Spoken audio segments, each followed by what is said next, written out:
This looks fantastic. Well, this Socks, Sean, look at the socks. And the shoes that go with it. Can we just do fashion? Can we just talk fashion? That's all I want to do. You know it when you see it. Uncanny ability, outrageous talent, the daring, the strange, the bizarre. I'm Bruce Campbell. Get ready for these natural-born thrillers. Guys, it would not be San Diego Comic-Con if you did not get a chance to sit down with the mayor of the con himself. Oh, nice. I like that. Bruce Campbell. Bruce, thank you so much for being here. Thank you for coming to my convention. Yes, it's a pleasure. Pleasure to have you. Pleasure as always. We are here talking about the return of Ripley's Believe It or Not on the Travel Channel. Bruce is the producer and the host, and I understand that these shows take much more of a documentary style approach to the footage. They do. It's not roadkill. Okay. Because everyone goes, why don't we just watch YouTube and look at weird stuff? Sure. But you don't know those people. Right. It's all just strange car crashes. Right. No. If you know the people, then you see what they go through, then you care. So that's kind of what this is. It's people doing amazing stuff or recuperating from horrible stuff. Okay. And how they deal with it. So you get to know them, and I would say sympathize or understand. Mm-hmm. Like, why does a guy want to become a parrot? Why does a guy want to become a parent? We're going to find out. Oh, God. Right? Like, so, I mean, like legitimately? eyeballs, like surgery, and like, no ears, and the whole, and flying, by the way. He wants to fly, too. Can he make that happen? Well, let's watch. Let's watch. I'm curious how you find the people. What's amazing is so many people are findable. Right. Way more findable. So, we had the Domino Queen who was on, she had her own, Lily, she has her own YouTube channel. So approaching her saying, hey, how about if we take your world and celebrate it as one of our stories. Okay. And they're all very accommodating, but everyone's got the footage now too.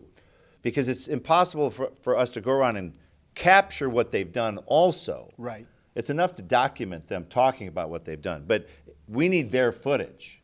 And what's awesome now, it's all good footage. Oh, really? Yeah, it's not crappy handheld stuff anymore. Right. This is like, they have 3 cameras like filming their feet. Right. So it's pretty awesome. So we're curating these stories. Right.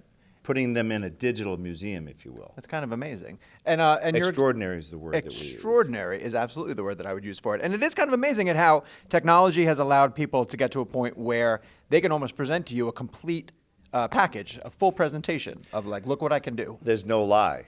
And what we're actually hoping is by putting this show out, people will see it and go, I got a story.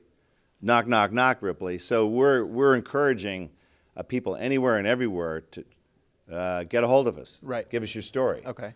What you got? Right. We want to see if it's good enough for Yeah, air. and look, it's the whole gamut. It's not just what you would call weird, strange, creepy, whatever.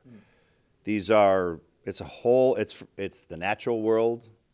It's people who are death-defying. It's people who have overcome sickness, disease, just challenges from birth. But it's a show for the family. It is. It's almost inspiring too. I think it's very inspiring because you look at that and your miserable little problems will become less. Mm-hmm. There's a story of a boy who is blind. Right. I think from birth or very early.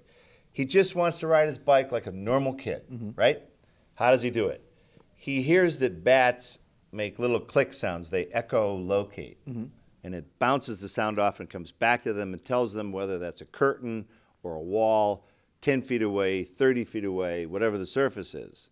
He learns to do that, and he starts clicking and paying attention to an alley that doesn't bounce back right away. Right. That must be something that's further away.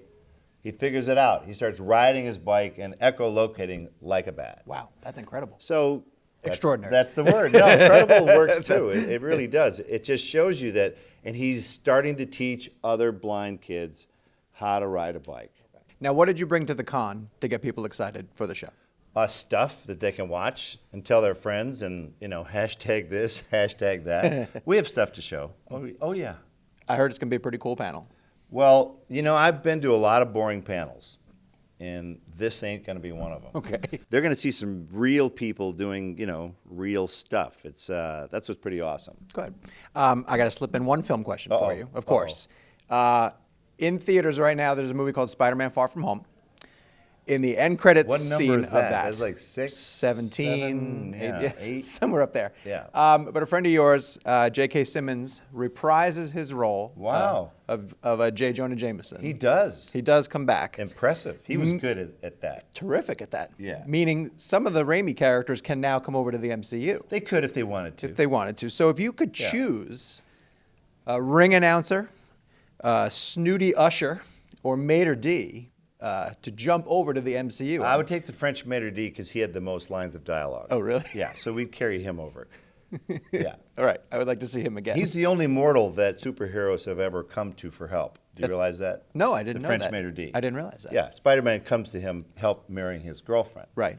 And the snooty usher is the only character who ever defeated Spider-Man because he didn't let Spider-Man in the theater. It's true. And the ring announcer named Spider-Man. He wanted to be called the Human Spider. Right. Without my character, that's what this series would have been called. He calls him the Amazing Spider-Man. He does. Small roles, game-changing, you decide.